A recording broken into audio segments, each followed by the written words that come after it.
রাহমাতুল্লাহ আলাইহি কিছু লোকের সাথে একবার একটি জাহাজে সফর করছিলেন।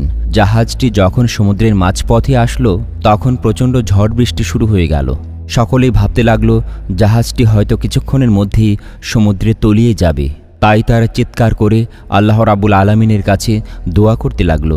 তখন তারা দেখতে পেল প্রচণ্ড ঝড় বৃষ্টির মাঝেও একজন ফকির সমুদ্রের পানিতে নেমে গেল।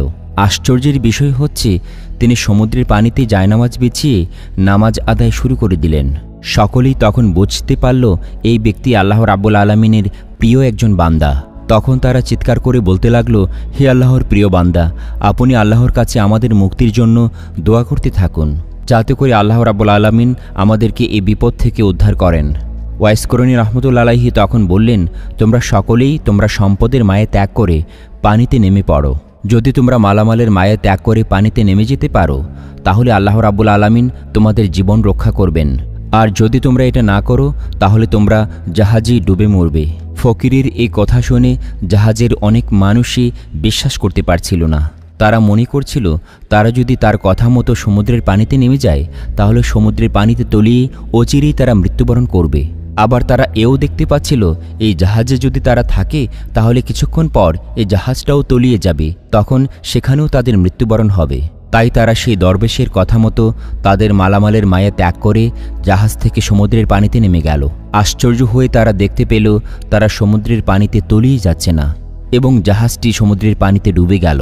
তখন সে দরবেশ বলল, হে আল্লাহর প্রিয় বান্দারা, আপনারা আপনাদের মালামালের মায়ে ত্যাগ করে সমুদ্রের পানিতে নেমে গেছেন, এজন্য আল্লাহ তাআলা আপনাদেরকে জীবন ভিক্ষাদান করেছেন। আপনারা যদি আপনাদের মালামালের মায়া ত্যাগ না করে সেই জাহাজই থাকতেন তাহলে জাহাজ সহ সকলেই ডুবে মরতেন। এরপর সে ফকির তাদের সকলকে নিয়ে সমুদ্রের কিনারে এসে উপস্থিত হলেন।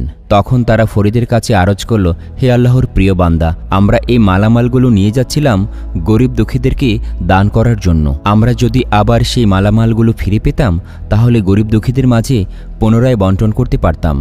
তারপর সে ফকির বলল, তোমরা যদি সে মালামালগুলো ফিরে পাও তোমরা কি সত্যিই সেই গরিব দুঃখীদের মাঝে বন্টন করে দেবে? তখন তারা বলল, সত্যিই বলছি, আমরা যদি ফেরত পাই মালামালগুলো তাহলে আমরা গরিব দুঃখীদের মাঝে বন্টন করে দেব।